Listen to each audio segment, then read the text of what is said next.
Hi, welcome back to the farm. So today it's the end of the week, it's Friday, and we've got the mower out because it's going away for another year. So this will come out again next year, which will be 2025. It's just being washed off.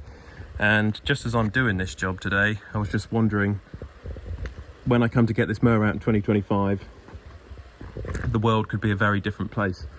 Who's going to be the next president? I guess it will be Trump or Kamala Harris.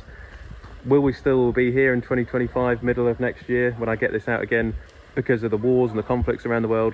Who knows? But that's what I'm doing. This is finished for this year, so it's going to go away. The hay turn has gone away. That's going to be traded in for next season for something else. And also as well, I've got another problem in the shed with the 6R tractor.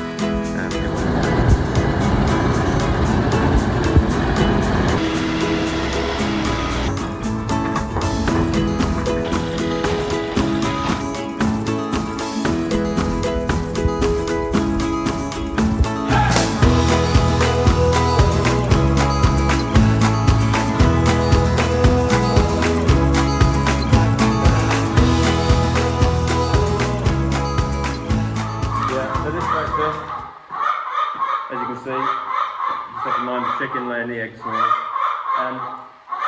Won't start, and it's been on low voltage for the last couple of weeks, but it's been used carting the straw, stacking bales.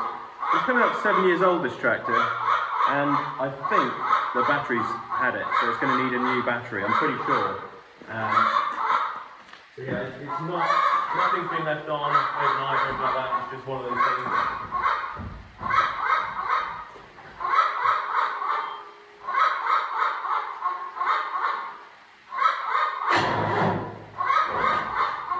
All day yesterday, it's really, really weird. So it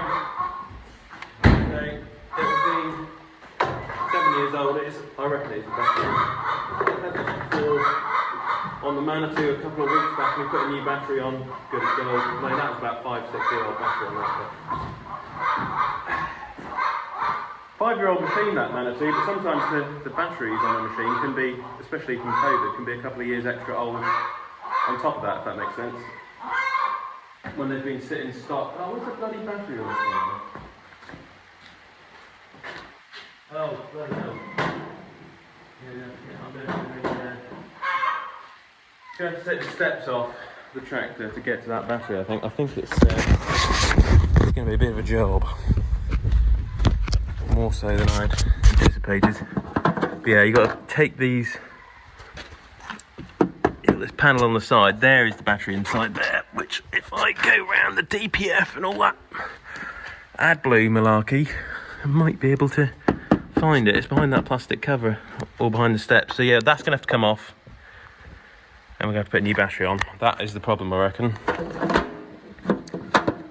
Right, so we need to order one of these batteries, which is going to be the best part of, unfortunately, nearly 300 quid for one of these. If you go for the genuine John Deere battery, of course you could go for another Vartra make or something else like that, but yeah, it's another blow really, because you know things are getting more and more expensive just to keep the tractors going, and it's also a case of, do you keep a tractor in warranty and keep it updated, or do you just keep it going?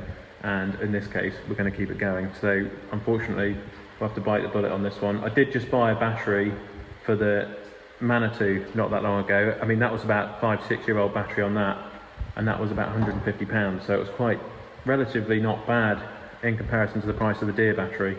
But the John Deere battery is a much bigger battery than the one on the Telehandler, so yeah, it is one of those things. But hopefully if we can get it bought, that tractor will be up and running again, and then we can put it on the subsoiler and have the front weight on and do the subsoiling of Pitfield. So it will be a good few days way over the weekend until we can get that battery, unfortunately, so we can only use at the moment the 6.9. Right, it's a bit windy this evening, but I hope you can see and hear on the camera, this is another stack which I did a couple of days ago with Craig, who helped us on the farm as well, and it worked out pretty well. So done all the weights on the side, did the front and the rear with the cover so that it covers each side, and all in all I hope I've done quite a good job. So Rob from AgriTel, if you're watching, we've done another one. We've done another, so that's to keep the straw dry the wheat straw near the farm dry, basically. So the other one's the barley straw, that one's wheat straw. So that's where it's going. And did have a tidy up with the old sweeper the other day, the bucket brush, and trying to tidy the yard up. We finished obviously all the silage now, that's all been done, the haylage and hay as well has all been put in the barn, ready for winter. You see the 6930, such a simple, easy tractor to work on this one. You know, why on the R they couldn't just put the blooming battery there, I got no idea. This is quite a new battery, this one. Could actually use that battery to start the 6R and just move it into the workshop, but it'll be worked where it is. That blooming bonnet, there you go. Yeah, it's just great, the 69s. 30 series, so easy to work on in comparison with the newer ones. Also got no AdBlue, that is all on. We've got the Meshio on because we'll go and do some flail mowing.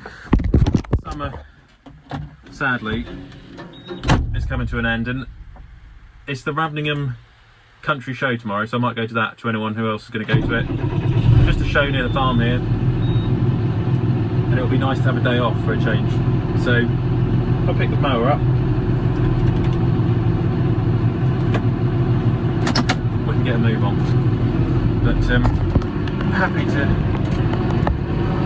be moving on to autumn jobs, really, because it has been a long old slog this summer. I would like a holiday at some point, but I know I won't get one.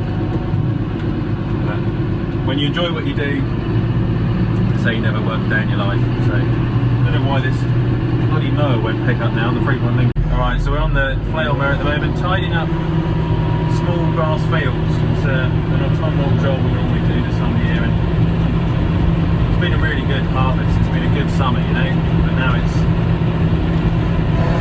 autumn jobs. 1st of September very soon, literally in the next couple of days.